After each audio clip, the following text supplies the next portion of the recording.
The stately blue crane is a very special feathered critter because it is, of course, South Africa's national bird.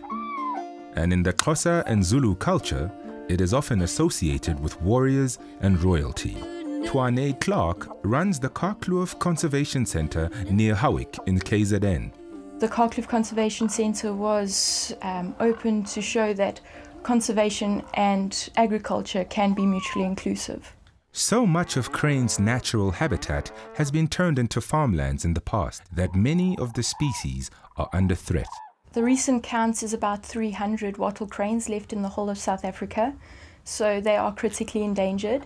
But here in the Carkloof Valley, farmers have changed the way they farm so that cranes will come back. And it seems to be working. Blue, wattled, and grey-crowned crane numbers are growing, so much so that bird lovers flock to the area to catch a glimpse of these leggy birds. The area is now home to 10% of the wattled crane population. So it's all very special. Blue cranes stand just over 1 meter tall and are light blue-grey. Their long necks support a rather bulbous head, and they have elegant wing plumes which sweep to the ground. The grey-crowned crane's wings are mostly white, but contain feathers with a range of colors. Their heads are adorned in a display of stiff golden feathers. The highly endangered wattled crane is not quite as pretty as its two cousins, but it's certainly majestic. At a height of almost 2 meters, it is the largest crane in Africa. Charles McGillivray, or Farmer Charlie as he's known in these parts, helps Twane keep tabs on the number of cranes in the area. Oh, there they are. Just see them. They're not 100%. But they're landed. You can farm in a first world manner with high tech, high inputs, high outputs, and espouse the needs of nature. It just takes a little bit of thought, quite a lot of humility, and we need to stock take and look at ourselves in the mirror and ask ourselves the hard question. Are we entitled to do what we do just because we want to and we can?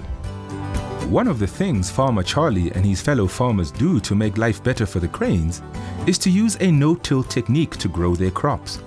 Instead of churning up the ground after a harvest and leaving it to dry out, they use this specially designed tractor to dig much smaller furrows without disturbing the nutrients in the soil and all the creatures living in it. Their food source is all the little wriggly nunnus and earthworms, etc. And they are undisturbed here and available, and they know that. Whereas in a bare earth policy, you get a lot of mortality amongst insects and worms and things. All cranes are omnivorous. Besides eating insects, frogs and snakes, they thrive in wetlands where they forage for tubers and plants submerged in the water. Cranes mate for life. And they lay up to 1 to 2 eggs, and very often the second egg will be kicked out. But it is important for people not to feel the need to collect these cranes and rather to get hold of a conservation authority such as the Endangered Wildlife Trust to come and collect them. This is because crane chicks imprint easily. Imprinting means that the crane will treat a human as if they're one of their own. So the crane will think that you're their crane mama, and you don't have them being able to be released back into the wild because now they think that humans are their family. Twane and the farmers work closely with various breeding programs, helping to collect eggs discarded by the nesting pair. These eggs are hatched by trained field workers and raised by fake mama birds. They dress up in full costume and teach the chick how to be a typical crane and take it for long walks, foraging for food, playing in the wetland, you know, being curious what a normal little chick would be, and then eventually they can reintroduce those cranes into a wild population. Just like a mating pair of cranes, Twane says she has fallen in love for life with these gangly birds and is dedicated to the task of growing their numbers across farmlands in South Africa.